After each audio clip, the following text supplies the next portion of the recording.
has been sidelined. Orlando has succeeded. They played well. Well, without Shaq, Anthony Hardaway gets a lot more room to operate. And then the scene moments ago during the course of our commercial break. Here comes Shaquille O'Neal. With a sense of drama, Shaquille O'Neal just arrived at the arena. He's hustling back to the Orlando locker room and obviously will try to get himself into uniform and will be appearing on the bench. Now, earlier, Brian Hill told our Jim Gray that he would play Shaquille only if he arrived before game time. So there could be a change of heart because of the circumstances. We'll see. But Shaquille making his way to the Orlando locker room. It was thought that he would not play. We heard Dennis Scott say that he'd probably sit it out for several additional days. And there's Shaquille looking to, well, he's got the key himself. And he's headed to the locker room. A look at the starting lineups. The Magic will start without Shaquille O'Neal. First for the Chicago Bulls at 65 and 8, 5 straight wins, only 5 away from Magic number 70. It's Pippen and Kukoc, Wennington up front for the injured Longley, Jordan, and Hopper to the Magic bench. Well, Director of Player Personnel John Gabriel just came out and informed head coach Brian Hill that Shaq is in the locker room and getting dressed. And Brian has a very quizzical look on his face right now, not really sure of what's going to happen. So Shaq is in the building. Hardaway, yes, and the Magic with a 2-0 lead. Very difficult situation for team management, the coaching staff. They have to let him play, no matter what was said earlier, because of the sensitivity of the issue. Oh, everybody is sensitive to Shaq's feelings at this point, going through the grieving process, the most probably traumatic situation for him in his young life. Good coach coming up. Great, Jim. All right, Marv, Shaq is right now in the locker room. He is getting suited up. His ankles are being taped by Lenny Currier. John Gabriel with the Magic came out to Brian Hill, the head coach, and asked him what he thought. Would he let Shaq play? Emphatically, Hill said, no, I don't want him to play. He was not here in time for the tip, so he doesn't want him to play. But then afterwards, Bob Vander Weide, who is the president of the club, said, we'll see, that could change. Marv? All right, thank you, Jim. Ongoing drama behind the scenes here in Orlando. Nice pass to Punt.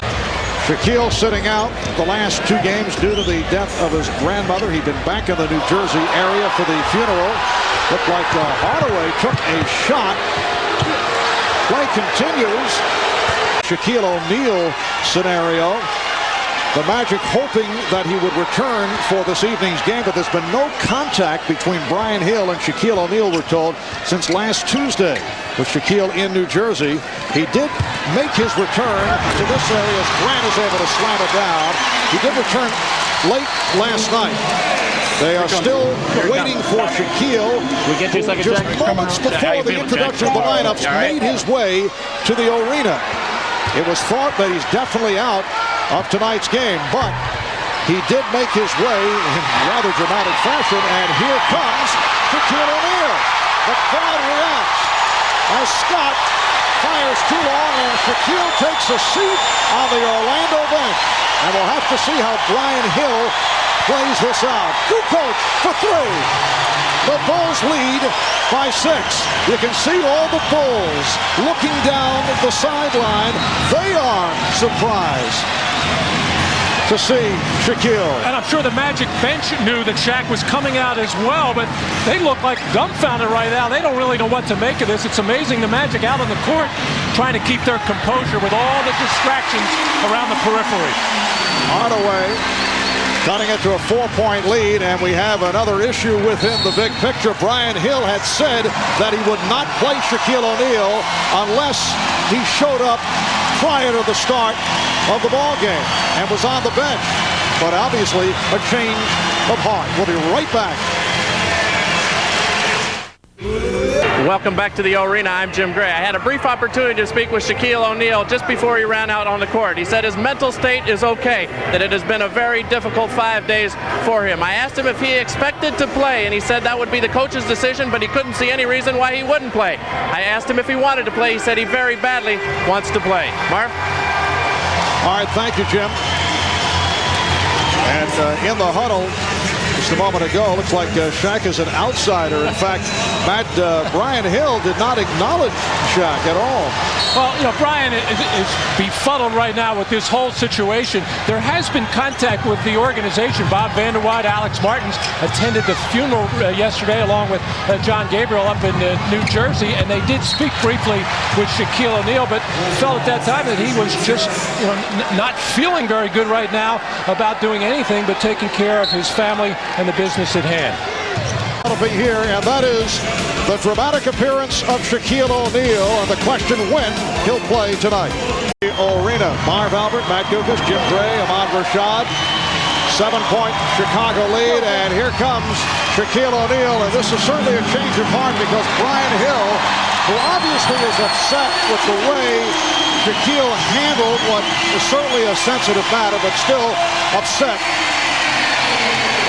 said before the game that he would not play Shaquille O'Neal if he showed up here following the tip, and wanted to hold to that, said he would, and obviously has changed his mind. Well, it's got to be so difficult. You're trying to coach your basketball team against the best team in the league. You're trying to win this ball game on your home floor, and you have all these things swirling around your head. But Brian Hill has to remember, and I'm sure he's thinking, he has to do what is best for this organization and for Shaquille O'Neal and all the players. But Matt, if it were not Shaquille O'Neal, and obviously it's always a very difficult coaching decision, I don't think, as Shaquille goes right to it and draws the foul. Under normal conditions, Shaquille O'Neal would be rusty, but obviously he struggles at the foul line, but he has not bounced a basketball for the last 5-6 days. Hits 1 of 2. And the Bulls lead 28-22. I would think this is a benchmark situation. If he had not played Shaquille, people would say, what a strong move by the coach, Brian Hill, and sticking to the rules. Scottie Pippen, and the Bulls now lead by 8. On the other hand, people will say, how can you not play him? It's really a can't win. And he has opted under pressure from management, too. From team management as O'Neal rebounds and scores. Because earlier, as Jim Gray had related to us during the timeout, the president of the team, Bob Vander Weide, and the player personnel director, John Gabriel, offensive foul is called, told Brian Hill he would like him to play Shaquille, and he said no. I'm sure, again, Brian Hill he's got his principles, he's got his beliefs, but he also knows when this man comes into the game, the whole complexion of his basketball team certainly changes because of the way that the Chicago Bulls. Foul committed by Steve Kerr. Well, Shaquille O'Neal slow of foot here and maybe missing those 5 days of work and playing a couple of basketball games. His timing. Steve Kerr, the one-time member of the Orlando Magic. For James Edwards. And Brian Shaw able to chase it down. O'Neal from Shaw.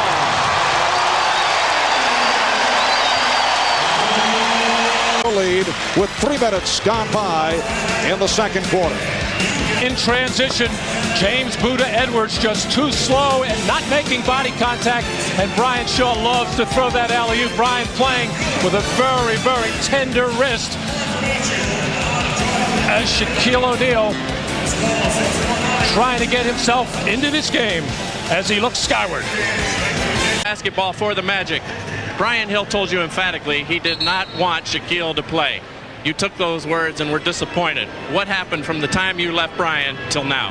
I think Brian did not know at that particular time that Shaquille had arrived in the building, and the last thing he said to me was if he was going to be on the court in a uniform, that it would be up to him to decide during the game whether or not he would get in the ball game. John, has the organization in any way impressed upon Brian Hill and forced him to play Shaq? No, absolutely not. We view this as not an unexcused absence. We understand and support Shaquille wholeheartedly. Thank you, John. Marv?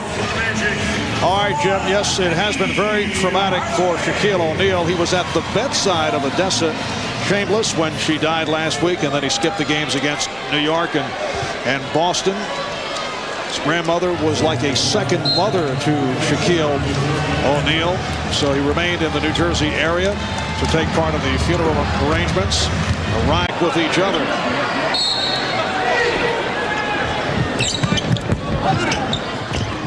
O'Neal. And you get the idea that he is playing with a vengeance. We saw him point upwards at about a couple of minutes back prior to the timeout as if he were pointing to the heavens. And you never know how a player will react to this type of situation, whether he'll be down about it or whether he will use it for inspiration. It appears that Shaquille is using it to motivate himself. Well, these are situations where the Chicago Bulls would like to foul Shaquille before he can dunk that basketball, but no way Michael Jordan. O'Neal taking advantage of the gamble by Bill Wennington. Well, for the last couple of minutes, a number of the Bulls players complaining to the officials that the basket was lowered as Shaq had to hang on that rim. He thought Buddha Edwards was underneath him and may have fallen down, so he hung a little bit longer on it, and that may have pulled it down about an inch or two, but the Bulls players recognized it right away, and it took some time before the officials to get the attention of the maintenance crew. A reminder. Very long time. He took 11 shots at the beginning of the ballgame trying to get the Magic going, but he's been sitting a while. And Shaq continues to roll. He's 5 of 7. He has 11. Guarding him and draw a double team every time, which will create open shots for the perimeter people. There's Anthony Bowie for 3. Jordan going baseline, improvising, but it was met by O'Neal, and a rare shot opportunity by Rodman, who will go to the line. Well, the reason why Dennis got such a clean offensive rebound, Shaquille really challenging Michael Jordan there, not wanting him to get the home Orlando crowd excited with some kind of an acrobatic shot. And as Shaq leaves to try to block that shot, Joe Wolf unable to keep Dennis Rodman. They'll hold for a final shot as Jordan goes to work against Anderson. Gets the step, and then is rejected by O'Neal with 2 7/10 seconds to go. Well, the 8-point lead for the Bulls at the half.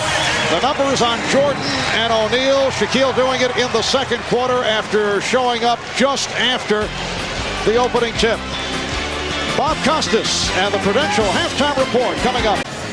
With Brian Hill. Brian, you said before the game, if Shaq was not here in the pregame, you told me he would not play. John Gabriel came out to the bench. You were emphatic. You said you didn't want Shaq to play. Why did you have to change your heart and put him in the game? Well, I think you're misconstruing that a little bit. I was not emphatic that I said I did not want Shaquille to play. I felt if he was in town last night and was not here this morning, that would be a problem. He was not in town last night. He got in town minutes before the game started today. And it's a completely different scenario, but I think maybe there was a little miscommunication there. Were you in any way, shape, or form forced to put Shaq into the game? And you talk about communication. Are you upset that Shaq, even though it's a sensitive issue, didn't communicate with you? No, I was not forced in any way to put him into the game. I'm the coach. I coach the team. I put in who I feel like putting in the game, and that's it. Case closed. Thanks, Brian. Good luck in the second half. You're welcome. Back to you, Mark. All right, Jim. Well, perhaps some revision. Over 300 pounds. Shot clock at 6. Hardaway for 3. Yes. Keep going inside, whether it be Shaquille O'Neal or Anthony Hardaway, to force that Chicago defense to collapse and maybe get some three-pointers to get themselves and the crowd going. Well, Shaquille gets the crowd going with a 6th field goal. So Bulls defense, a lot of credit. They're as good as anybody in the half-court playing situations. Scott. Dennis Scott. Shaquille O'Neal with a power dunk. Dennis Scott now receiving a rest. Brian Hill going with Joe Wolf up front along with Horace Grant. He prides himself on playing well in these big games. He has had his problem with the Bulls. Oh, Shaquille O'Neal with a power move. Phil Jackson. 3.5 remaining in the fourth. O'Neal's pass broken up, saved by Hardaway. Here's Shaquille. Last 12, several of those shots he had to force at the end of the 24-second sequence. Shaquille O'Neal with 21. The Bulls by, and the Chicago Bulls able to hold on to defeat the Orlando Magic 90-86, and Orlando suffering its 3rd home loss the last 4 games. They announced